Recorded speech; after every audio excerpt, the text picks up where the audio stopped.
Bismillahirrahmanirrahim. Innal hamdalillah nahmaduhu wa nasta'inuhu wa nastaghfiruh wa na'udzu billahi min shururi anfusina wa min sayyiati a'malina. May yahdihillahu fala mudhillalah wa may yudlil fala hadiyalah. Wa asyhadu an la ilaha illallah wahdahu la syarikalah wa asyhadu anna Muhammadan 'abduhu wa rasuluh. Allahumma salli wa sallim wa barik ala Muhammadin wa ala alihi wa ashabihi wa man ihtada bihadihi wastanna bi sunnatihi ila yaumiddin. Amma ba'd. Alhamdulillah, jamaah salat maghrib Masjid As-Sunnah yang dirahmati oleh Allah Subhanahu wa taala. Insyaallah di malam hari ini kita melanjutkan kembali pembacaan kitab Ar-Rahiq Al-Makhtum tentang sirah nabawiyah, yang pembahasan kita masih pada bentuk-bentuk gangguan, aniaya yang dilakukan oleh kaum kafir Quraisy terkhusus kepada Nabi Muhammad SAW. Nah, sebelumnya kita telah membaca bentuk upaya yang dilakukan oleh kaum kafir Quraisy untuk menghentikan dakwah Nabi. Ada yang ditujukan secara khusus terhadap ajarannya, yaitu menarasikan ajaran-ajaran Nabi itu sebagai kisah-kisah atau dongeng-dongeng orang terdahulu, kemudian menyatakan bahwasannya ajaran Nabi itu adalah sihir yang bisa mempengaruhi dan lain sebagainya. Kemudian ada yang ditujukan khusus terhadap pengikut Nabi. Mereka disiksa dengan berbagai macam siksaan agar mereka berhenti dari mengikuti dakwah Nabi SAW. Kemudian ada yang ditujukan khusus terhadap Nabi SAW. Nah, di pertemuan sebelumnya kita telah membaca bentuk upaya tersebut, yaitu gangguan yang diberikan kepada Nabi secara pribadi yang dilakukan oleh tetangganya Nabi Muhammad sendiri dan juga masih keluarga Nabi Muhammad sendiri, yaitu paman beliau Abu Lahab. Nah, di kesempatan malam hari ini melanjutkan kembali tokoh-tokoh kafir Quraisy yang lain yang berani mengganggu Nabi Muhammad, yang berani mempersekusi Nabi Muhammad SAW secara fisik, yaitu Abu Jahal, yang mana dalam sirah nabawiyah ini sangat dikenal sebagai musuh utamanya Nabi Muhammad SAW.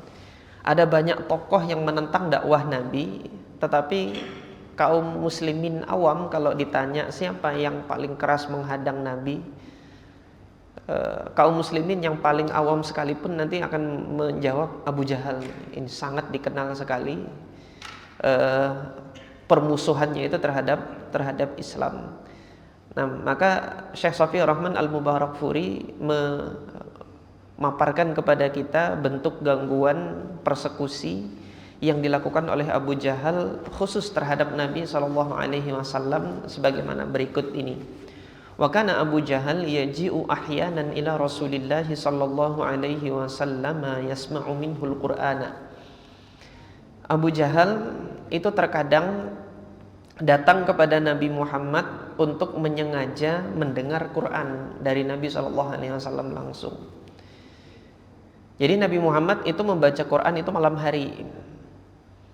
Kebiasaan Nabi Muhammad itu tidur di awal malam, nanti semula pertengahan malam beliau keluar dan berada di Ka'bah, sholat di Ka'bah dan membaca Al-Quran. Ini sebelum Isra Mi'raj, berarti sholat 5 waktu belum ada.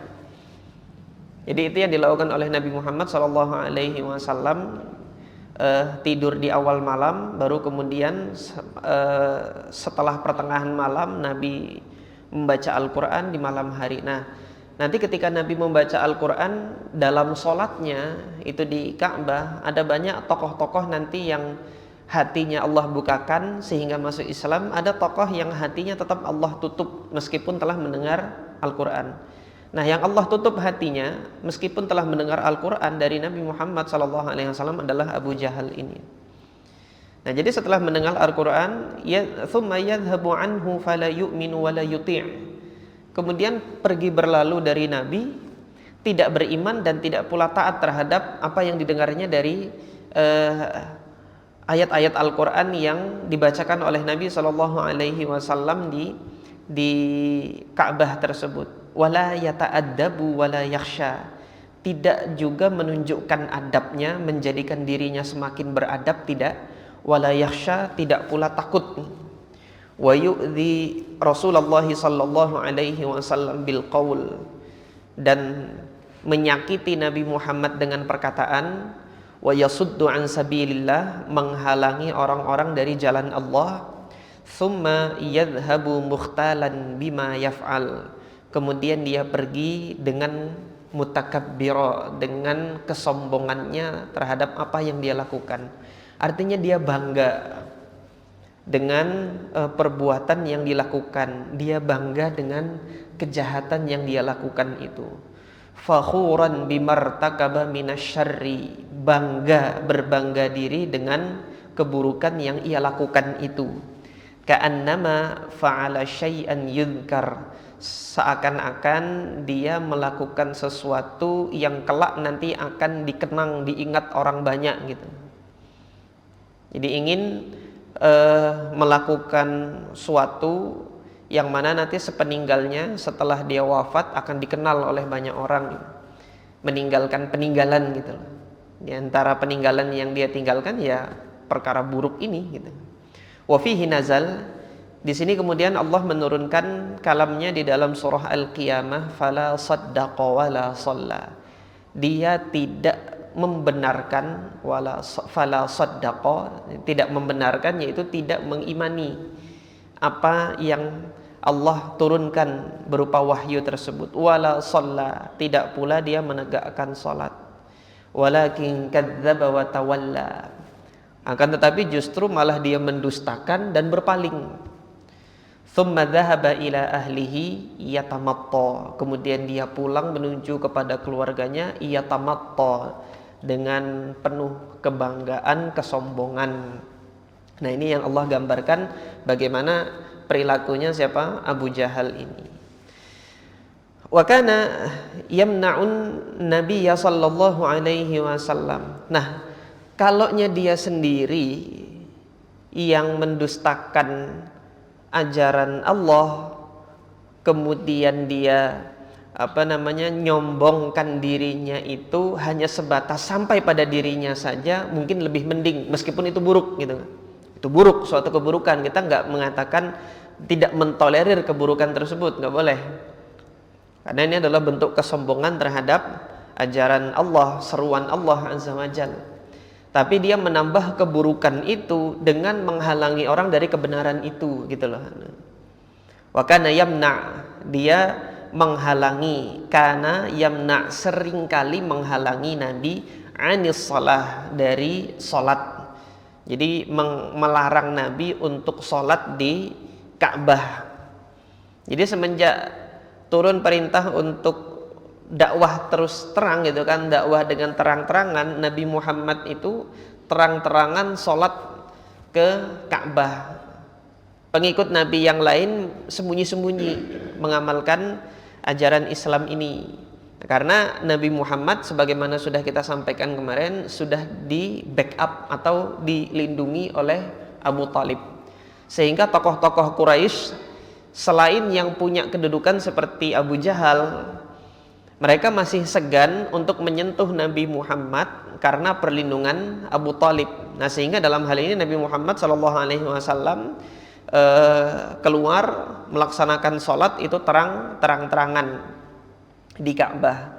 Nah, melihat hal tersebut, Abu Jahal lah tokoh yang paling berani untuk melarang Nabi juga secara terang-terangan. Mundu awwali yaumin ra'ahu yusalli fil haram, semenjak pertama kali melihat Nabi Muhammad itu sholat di Al-Haram, yaitu sholat di Ka'bah, Abu Jahal lah yang pertama kali dengan kesombongannya menghadang Nabi dan melarangnya untuk sholat. Wa marratan marra bihi, suatu ketika ia melewati Nabi Muhammad, wa huwa yusalli, pada saat itu Nabi Muhammad sedang sholat indal maqam, di sisi maqam Ibrahim. Faqala ya Muhammad, maka Abu Jahal mengatakan, wahai Muhammad, alam anhaka an hadza, bukankah sudah saya larang kamu dari melakukan ini? Wa tawa'adahu fa aghladha lahu Rasulullah sallallahu alaihi wasallam wa antaharahu.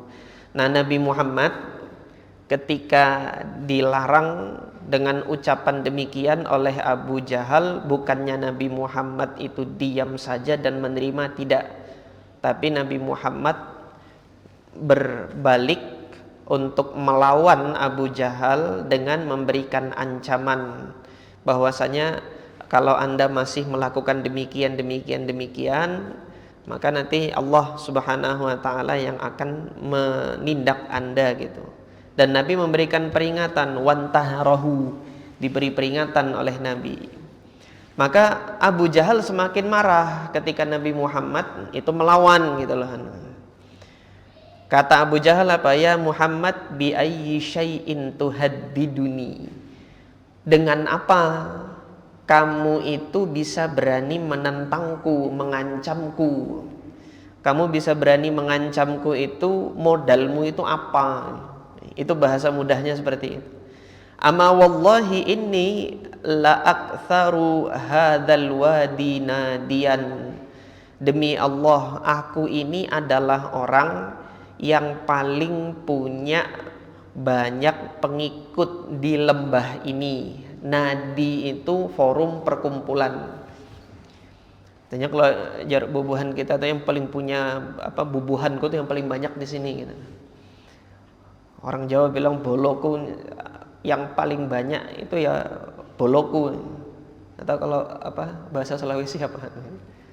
Pokoknya pengikutku yang paling banyak itu di Lembah Mekah ini, aku yang punya banyak pengikut. Kamu berani nantang aku, pengikutku bisa ngehajar kamu gitu loh.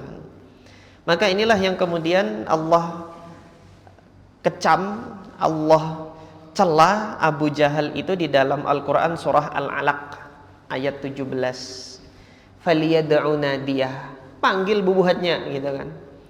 Panggil pengikutnya kata Allah. Faliyad'u nadiyah, silahkan panggil pengikut-pengikutnya, loyalis-loyalisnya, pendukung-pendukungnya yang dia setia terhadap keburukan dan kejahatannya, panggil semua gitu kan. Sanad'u zabaniyah, kami juga akan manggil zabaniyah, malaikat pencabut nyawa. Dia panggil semuanya, ya kami panggil juga malaikat a'wanu malaikatil maut gitu kan, yang akan mencabut nyawa-nyawa mereka ini. Wa fi riwayatin, dalam riwayat yang lain, anna nabiyya sallallahu alaihi wasallam akhadha bi khanaqihi. Riwayat yang lain menyebutkan Nabi ini melawan balik ancamannya Abu Jahal itu dengan mencekik Abu Jahal. Artinya Nabi Muhammad ini ketika diancam bukannya diam diri tapi melawan balik gitu. Wahazzahu, dan kemudian menggoyangkannya, menariknya gitu kan. Wa huwa yaqul, sambil mengatakan aula laka fa aula thumma aula laka fa aula. Aula itu kan makna bahasanya itu lebih pantas, laka bagi Anda gitu. Musibah itu lebih layak, lebih pantas menimpa Anda, fa aula, dan sungguh lebih pantas menimpa Anda gitu loh. Thumma aula laka fa aula, diulang lagi, thumma aula laka fa aula. Sungguh lebih pantas engkau kena musibah itu, dan sungguh lebih pantas Anda kena musibah itu. Nah, di sini Abu Jahal marah, atau wa'adani ya Muhammad, apakah engkau mengancamku wahai Muhammad? Wallahi, demi Allah, kata siapa? Abu Jahal, la tastati'u anta wala rabbuka syai'an. Nah, ini lebih kurang ajar nih. Kamu tidak bisa berbuat apapun, bahkan Tuhanmu tidak bisa juga berbuat apapun. Nah, ini kan kurang ajar. Lancang ucapannya Abu Jahal ini. Wa inni la a'azzu man masya baina jabalaiha.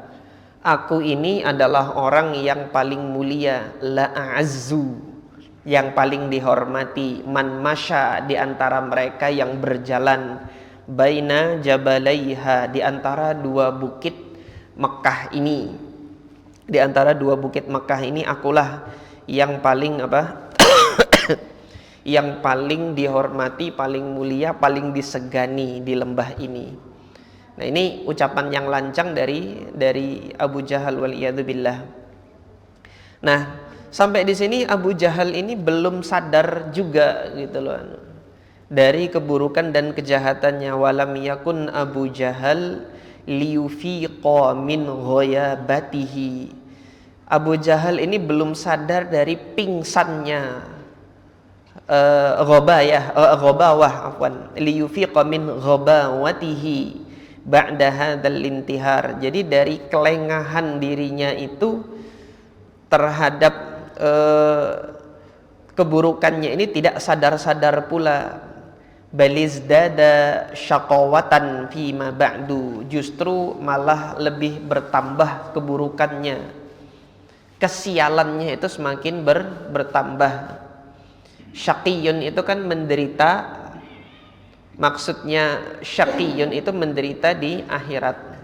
Jadi Abu Jahal ini semakin menambah-nambah kesialannya kelak nanti di akhirat ini dengan menambahkan keburukannya ini.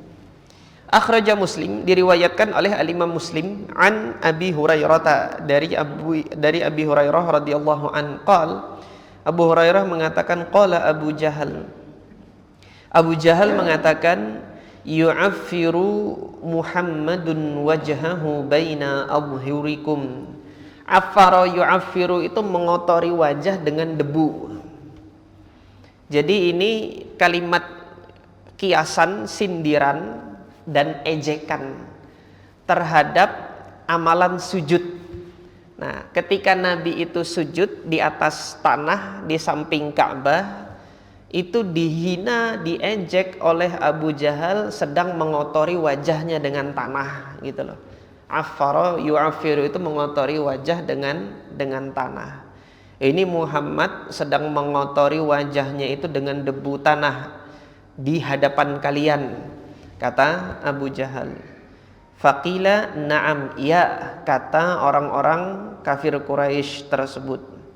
Faqal wallati wal uzza, maka demi Lata dan Uzza, la in ra'aituhu la ata'anna, sungguh kalau aku melihatnya dengan mata kepalaku sendiri dia mengotori wajahnya nanti di Ka'bah, artinya aku melihatnya dia sujud, aku akan menginjak, la ata'anna, akan aku letakkan kakiku ini, akan aku injak gitu kan, ala raqabatihi, di atas leher belakangnya. Raqabah itu leher bagian belakang.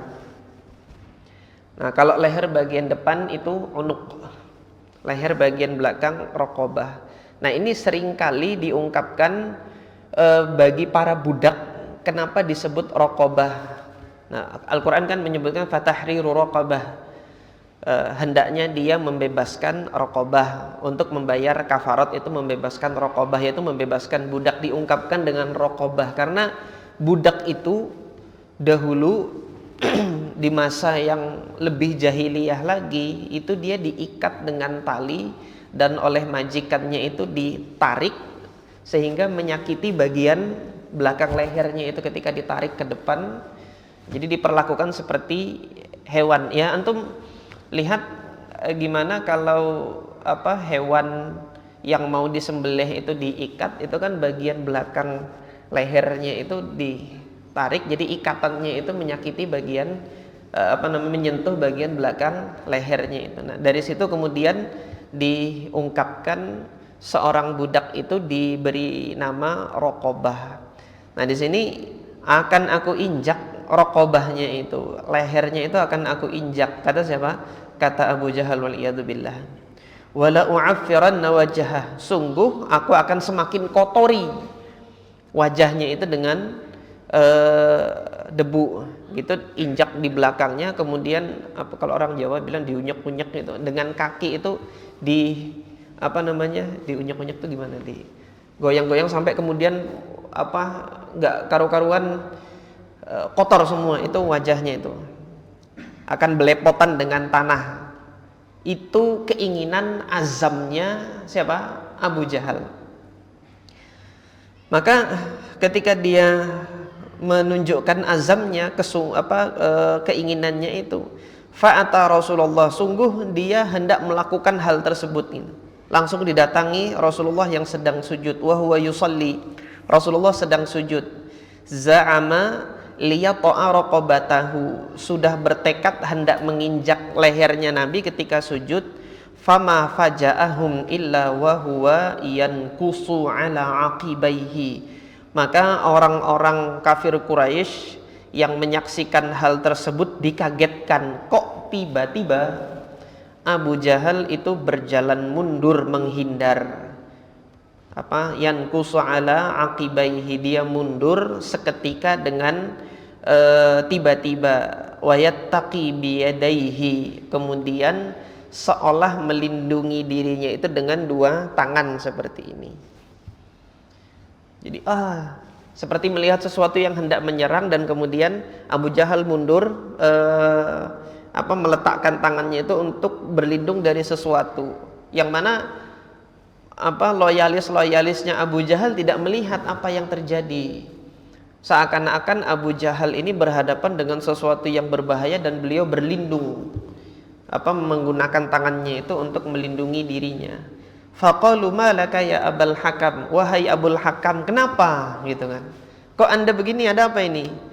Maka kata Abu Jahal, inna baini wa bainahu la khandaqan min narin, antara diriku dengan dirinya ada parit api. Wa haula'i ajnihatun, dan mereka-mereka yang bersayap ini. Faqala Rasulullah, laudana minni, kalau dia masih ngotot dekat gitu kan, mendekat, lahtatofathul malaikah udwan, malaikat itu akan memetik. Artinya ikhtatofa itu memetik, bahasa kita mencuil. Udwan, satu anggota demi satu anggota dicopotin sama malaikat itu kalau dia berani mendekat.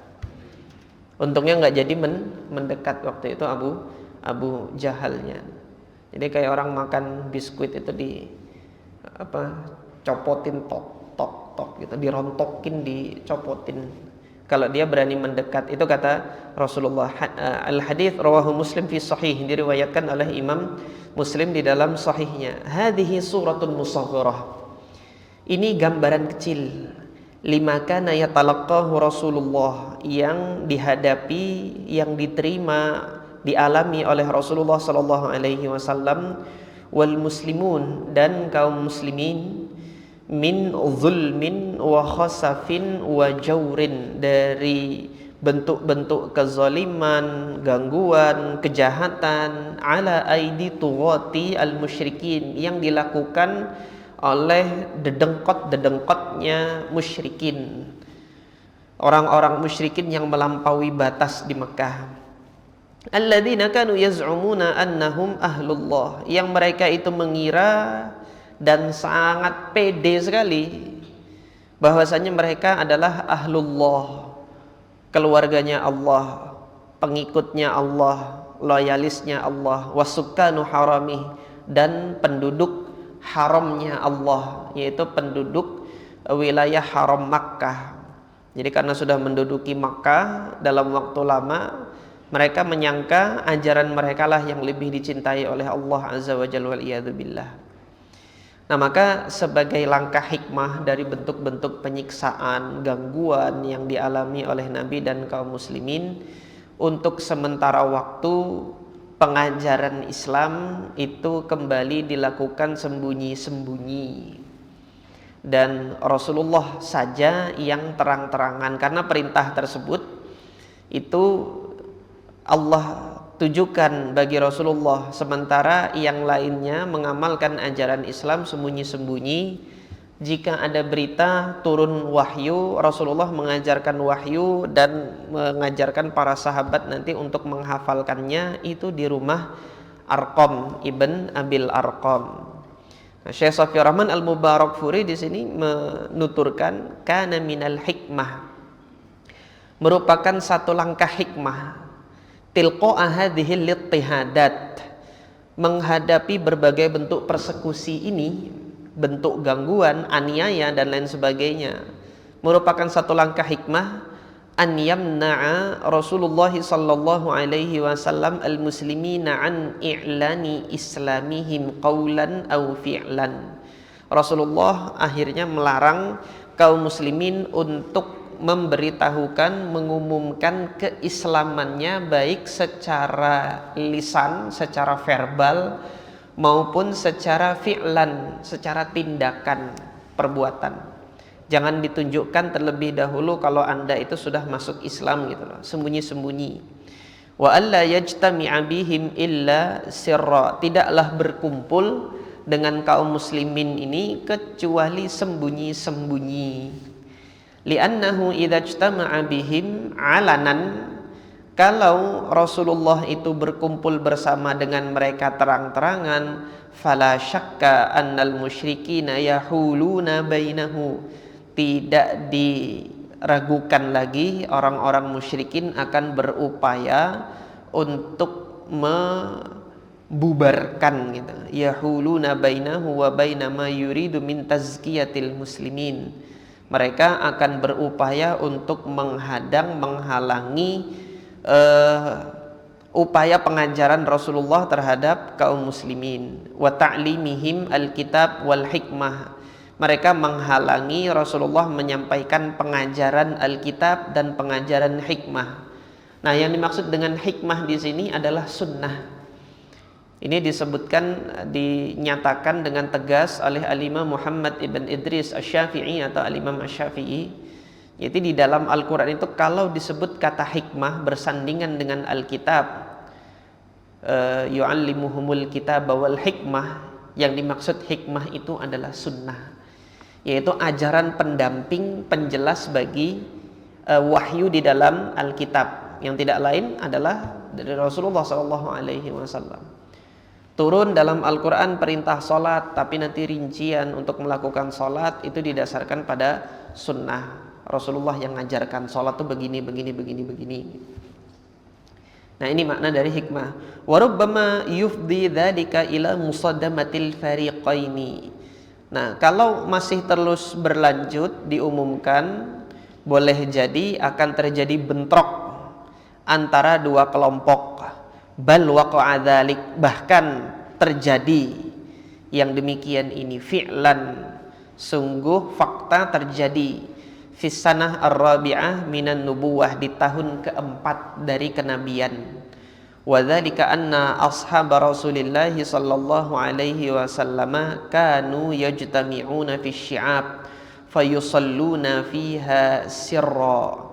Suatu ketika para sahabat Nabi itu berkumpul di salah satu celah lembah. Di sana mereka sholat tapi juga rahasia gitu, sembunyi-sembunyi di lembah tersebut.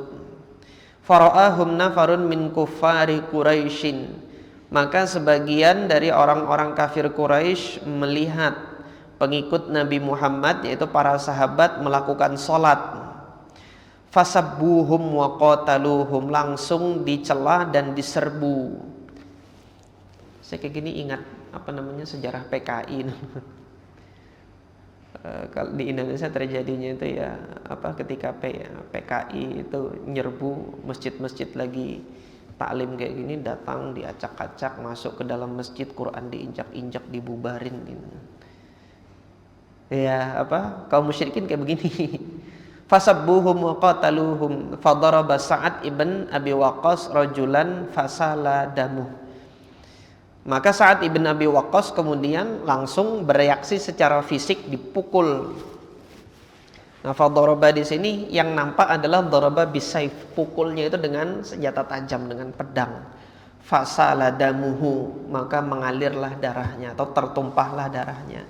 Wa kana awwalu damin uhriqa fil Islam. Ini adalah darah pertama yang ditumpahkan untuk membela Islam.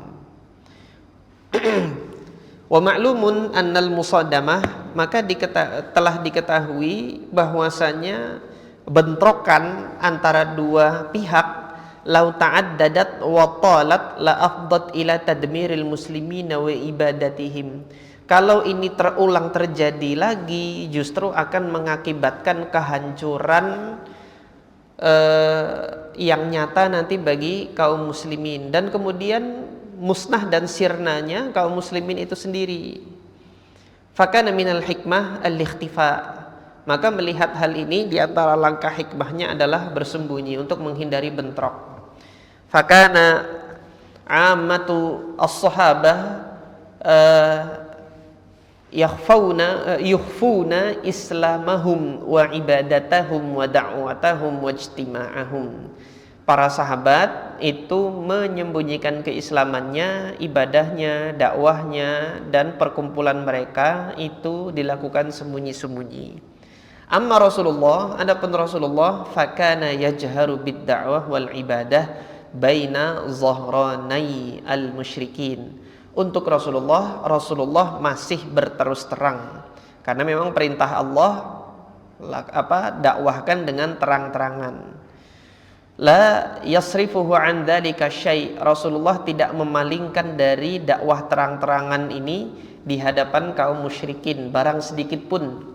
Walakin kana yajtami'u ma'al muslimina sirra, akan tetapi nanti Rasulullah berkumpul bersama dengan kaum muslimin ini sembunyi-sembunyi.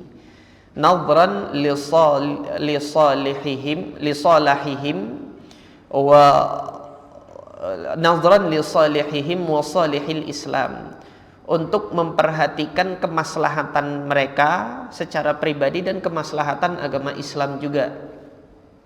Wa kanat Darul Arqam ibn Abil Arqam al-Makhzumi ala Safa. Nah, kemudian yang dipilih adalah rumahnya Arqam ibn Abil Arqam yang dia berada di atas Safa. Wa kanat bima'zilin an a'yunit tughati wa majalisihim. Rumah tersebut itu jauh dari pantauan petinggi dedengkot Quraisy. Sehingga karena jauh dari pantauan, jauh dari perhatian, jauh dari majelis mereka, dipilihlah Darul Arqam ibn Abil Arqam ini sebagai tempat berkumpul Nabi bersama dengan kaum muslimin. Fakana ittakhadhaha markazan li da'watihi, dijadikan sebagai pusat dakwahnya Nabi pada saat itu. Walijtima'ihi bil muslimin, dan berkumpulnya Nabi bersama dengan kaum muslimin. Fakana yatlu alaihim fiha ayatillahi wa yuzakkihim. Rasulullah membacakan ayat-ayat Allah dan mentazkiyah, mensucikan mereka. Wa yu'allimuhumul kitaba wal hikmah, dan mengajarkan kepada mereka Alkitab dan Al-Hikmah. Ini yang terjadi untuk sementara waktu. Nah, ini kan tadi tahun ke-4 Hijriyah. Di akhir tahun ke-4 Hijriyah, bentuk persekusi kemudian aniaya semakin menjadi-jadi. Disitulah kemudian mereka hijrah ke Habasyah. Kanat bidayatul ittihadat fi awasiti aw awakhiri sanah ar-rabi'ah minan nubuwah.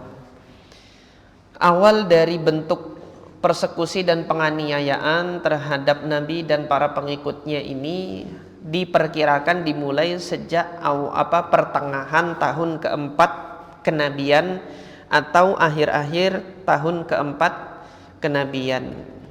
Bada'at dha'ifah thumma lam tazal yauman fa yauman wa syahran fa syahran hatta ishtaddat.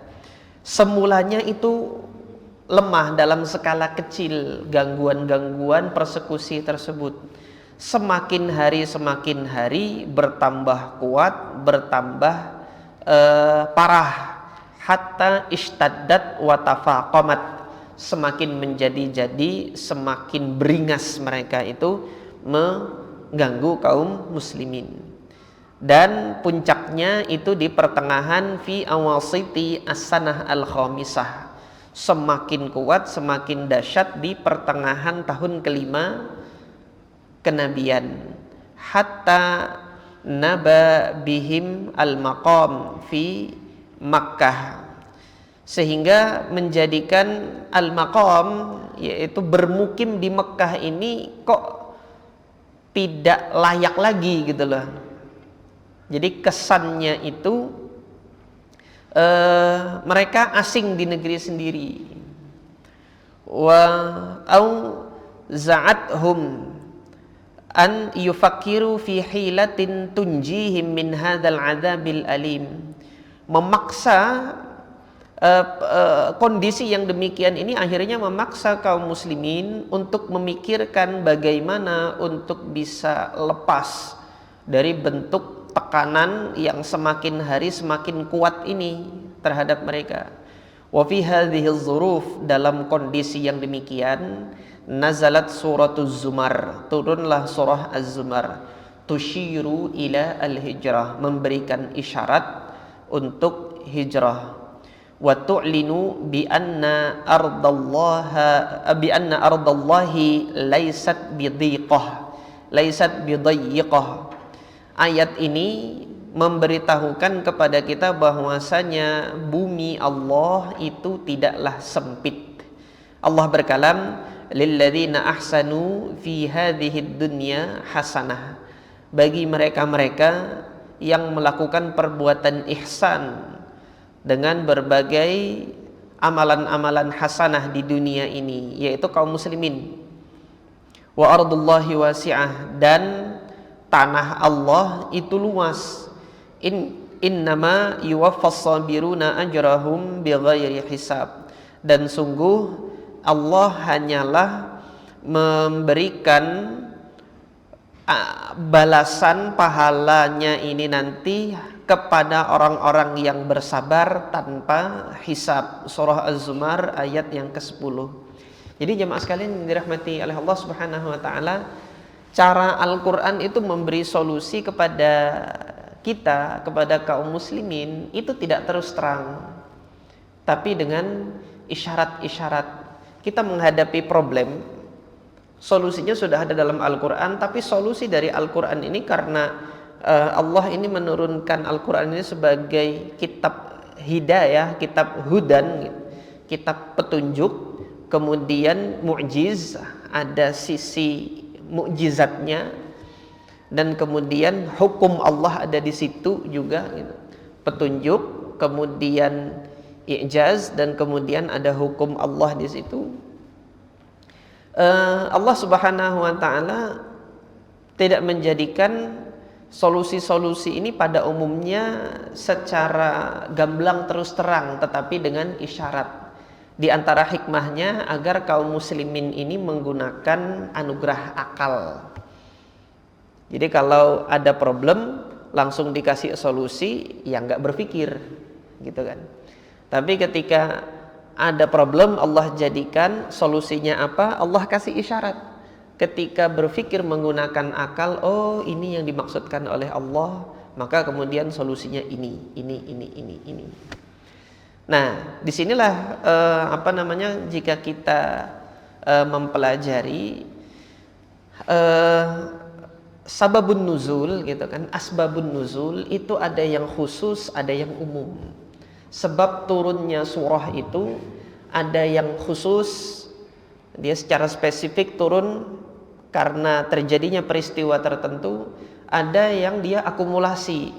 Jadi ini kan peristiwanya satu disiksa, satu dihadang, satu ditahan. Kemudian ayat itu turun sebagai solusi kolektif bagi seluruh problem ini yang substansinya sama. Problemnya beda-beda, ada yang diganggu tetangga, ada yang dibunuh, tapi semua substansinya adalah dihalangi dari agama Islam, gitu. Maka turun solusi umum untuk kesemuanya, gitu. Jadi ada yang asbabun nuzul, itu sebab turun itu umum, dan ada yang sebab turunnya ayat ini khusus untuk terhadap sebab-sebab yang secara spesifik, namun nanti keberlakuannya tetap umum. Nah, nanti apabila kita lihat problem-problem yang ada dalam kehidupan kita sehari-hari itu insya Allah tidak jauh dari yang pernah Allah jadikan di masa Nabi Shallallahu Alaihi Wasallam, hanya dalam konteks zaman yang berbeda. Makanya jamaah sekalian yang dirahmati oleh Allah, jika masing-masing dari kita menghadapi problem ataupun apa, itu kalau kita ikhlaskan kepada Allah, menanya kepada Allah solusinya apa, kemudian baca Quran, itu insya Allah nanti akan Allah tunjukkan, ini loh, ini solusinya sudah ada di situ. Jadi nggak perlu menyendiri ke gunung mana, gunung Steleng sana kah, atau berdiam diri untuk cari wangsit gitu, enggak. Solusinya sudah ada. Oleh sebab itu Nabi Shallallahu Alaihi Wasallam setelah wahyu ini turun, Rasulullah kan kalau dihadapkan dengan problem nggak pernah balik lagi ke Gua Hira untuk tahanus lagi, nggak pernah. Tetapi apa? Berharap ayat turun untuk memberikan solusi terhadap problem yang ada. Nah, ini problem yang dihadapi kaum muslimin, Allah turunkan solusinya tapi dalam bentuk isyarat.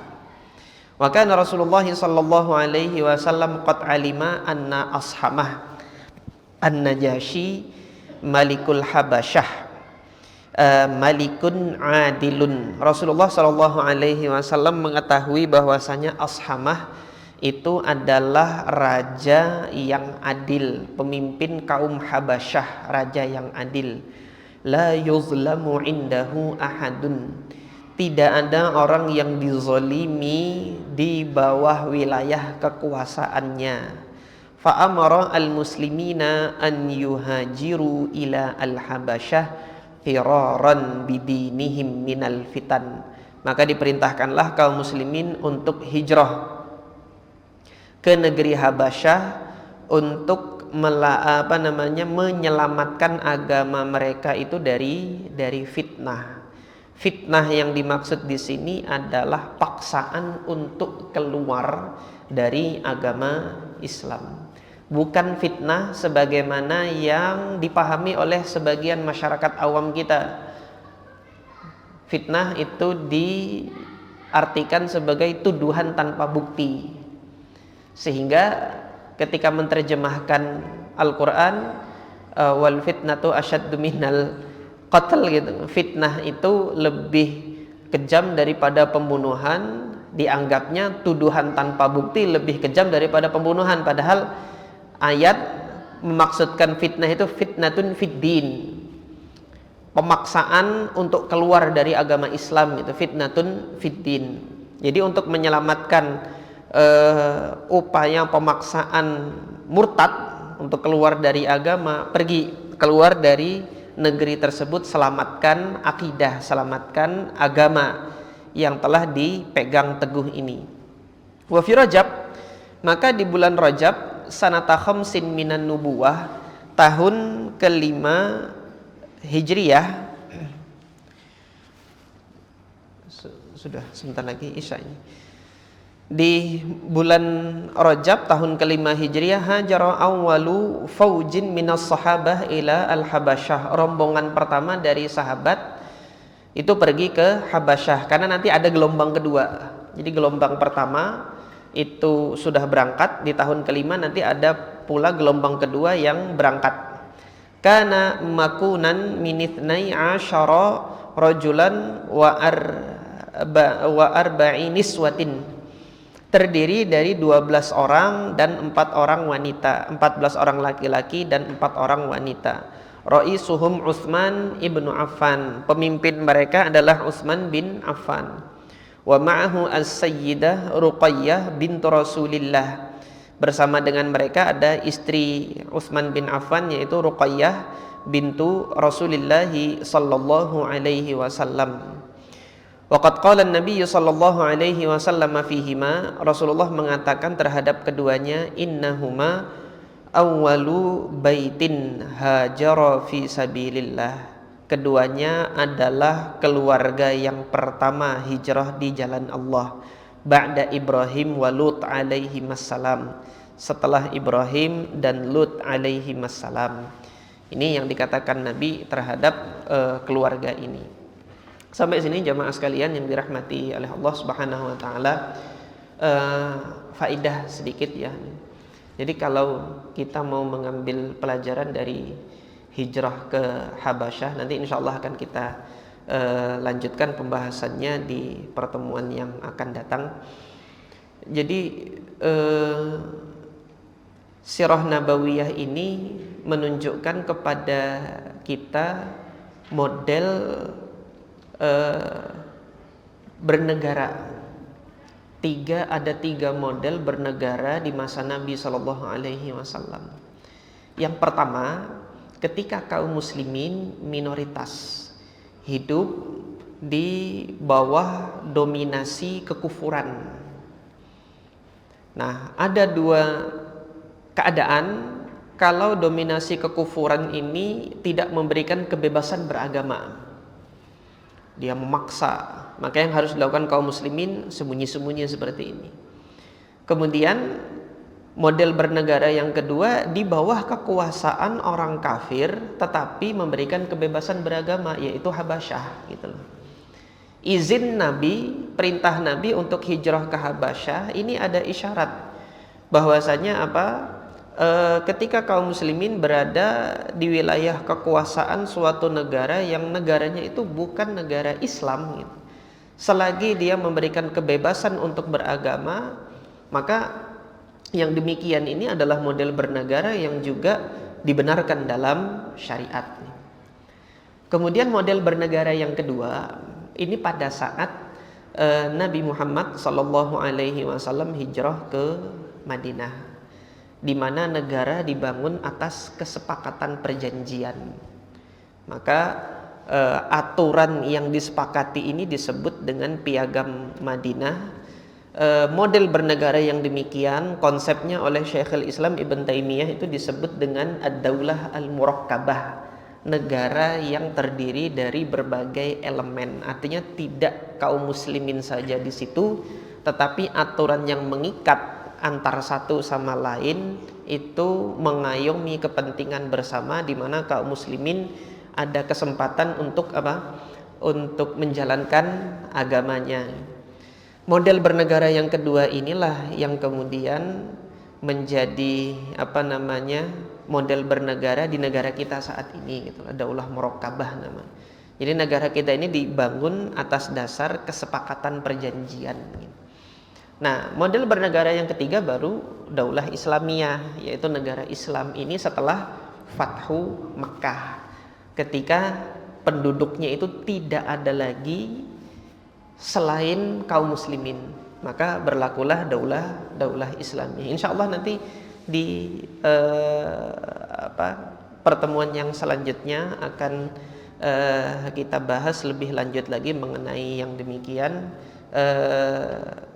Ini saja yang bisa kita pelajari dalam kesempatan malam hari ini, mudah-mudahan bermanfaat.